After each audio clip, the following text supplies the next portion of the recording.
దేశానికి స్వాతంత్రం వచ్చిన తరువాత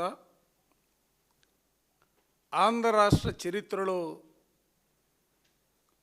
తిరుమల తిరుపతి దేవస్థానానికి సంబంధించినటువంటి ప్రాముఖ్యత కానీ దేవదేవుడైనటువంటి వెంకటేశ్వర స్వామికి సంబంధించినటువంటి అంశాలని స్వాతంత్రం ముందు కానీ స్వాతంత్రం వచ్చిన తర్వాత కానీ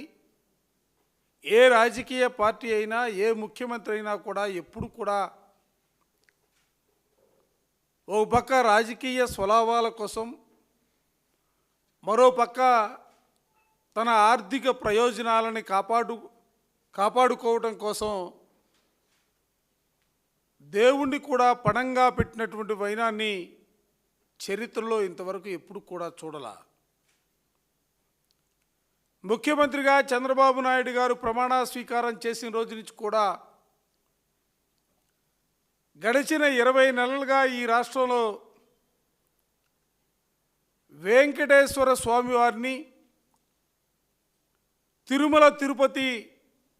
లడ్డుకు సంబంధించినటువంటి అంశాలన్నీ కూడా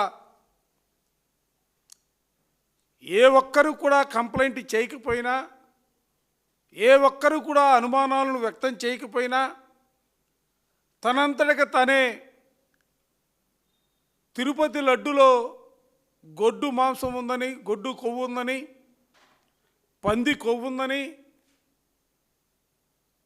చేప నూనె ఉందని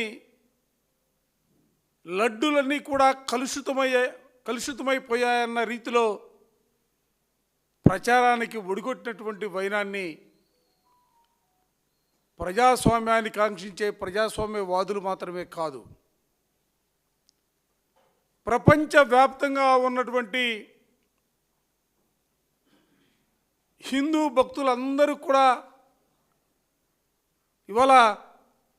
సిగ్గుతో తల ఉంచుకునే పరిస్థితులు ఇవాళ కనిపిస్తూ ఉన్నాయి. అసలు ఏంటి దౌర్భాగ్యం అని అడుగుతా ఉన్నా. ఎవరైనా ఎప్పుడైనా ఎవరికైనా సందేహాలు వస్తే ఆ సందేహాలను నివృత్తి చేయాల్సిన బాధ్యత, లేకపోతే దానికి సంబంధించినటువంటి కంప్లైంట్లు వస్తే విచారణ జరిపి ఆ విచారణకు సంబంధించినటువంటి రిపోర్ట్లు బయటకు పెట్టవలసినటువంటి బాధ్యత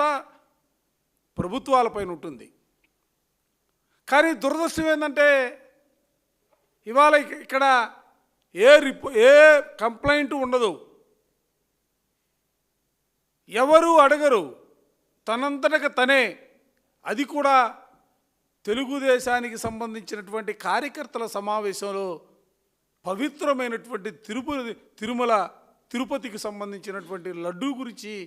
మాట్లాడినటువంటి పరిస్థితులు మనం చూసాం ఇక్కడ.